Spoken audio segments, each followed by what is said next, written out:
sebab mengapa musibah datang bertubi-tubi. Yang pertama, karena banyaknya maksiat. Surah Yasin ayat 19 yang kita baca setiap hari. Kemalangan terjadi, musibah terjadi, malapetaka terjadi karena dosa keterlaluan kalian kepada Allah. Yang kedua, karena banyaknya orang berbuat zalim. Dengarkan surah Qasas ayat 59.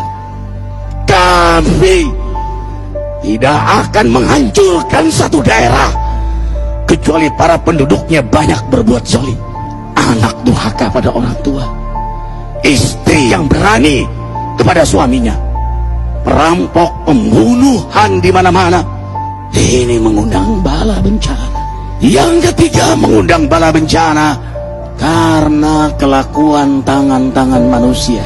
Rum 41. Telah tampak kerusakan di daratan dan lautan karena tangan-tangan jahil manusia, agar mereka merasakan akibat perbuatan mereka. Sebagian mereka merasakan akibat perbuatan mereka, agar mereka kembali kepada Allah. Yang keempat, bencana terjadi karena para tokoh melakukan kemaksiatan dan kezaliman.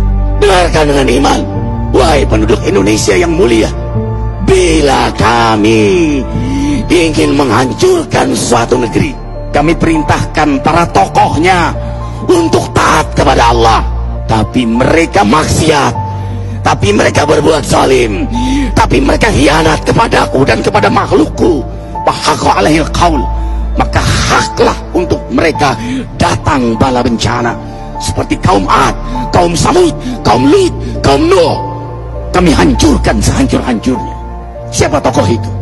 Para pemimpin kita yang sumpah Al-Quran di kepalanya, demi Allah tidak korupsi. Lalu korupsi. Siapa lagi? Hartawan, orang-orang kaya yang dengan harta berpoya-poya, sombong, maksiat dengan kekayaannya di tengah orang yang banyak menderita. Siapa lagi? Ulama yang menjual ayat-ayat Allah dengan murah. Subhanallah. Yang kelima, mengapa bala bencana terjadi?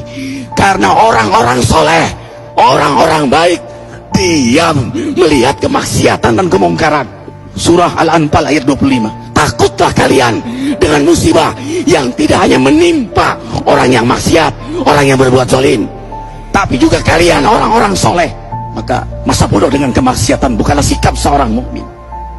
Amar ma'ruf nahi mungkar adalah amal cerdas. Yang keenam, justru karena rahmat Allah, karena peringatan yang Allah hadirkan agar hadir mahkamah kesadaran kita. Ikhwah, dengarkan dengan iman surah Al-Baqarah ayat 155, 156, 157. Kami pasti uji kalian dengan sesuatu yang buat kalian takut lapar, takut miskin, takut kematian. Tapi kabarkan berita gembira bagi hamba Allah yang sabar dari semua ujiannya, yang mereka berkata, sesungguhnya kami milik Allah dan sesungguhnya kami akan kembali kepada Allah. Yang terakhir, yang ketujuh, ada yang nanya, bagaimana yang maksiat yang selamat? Tenang-tenang saja. Yang berbuat zalim malah sukses. Di mana keadilannya? Allah Maha Adil. Dengarkan surah Hud ayat 15-16.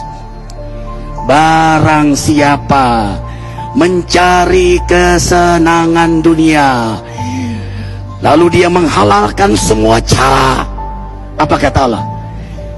Kami beri, tapi di akhirat tidak mendapatkan secuil pun kenikmatan, malah nikmat di dunianya menjadi bahan bakar azab untuk dirinya. Itulah istidrat. Lalu apa sikap kita sekarang? Orang beriman menjadikan peristiwa apapun sebagai jalan untuk mendekatkan dirinya kepada Allah.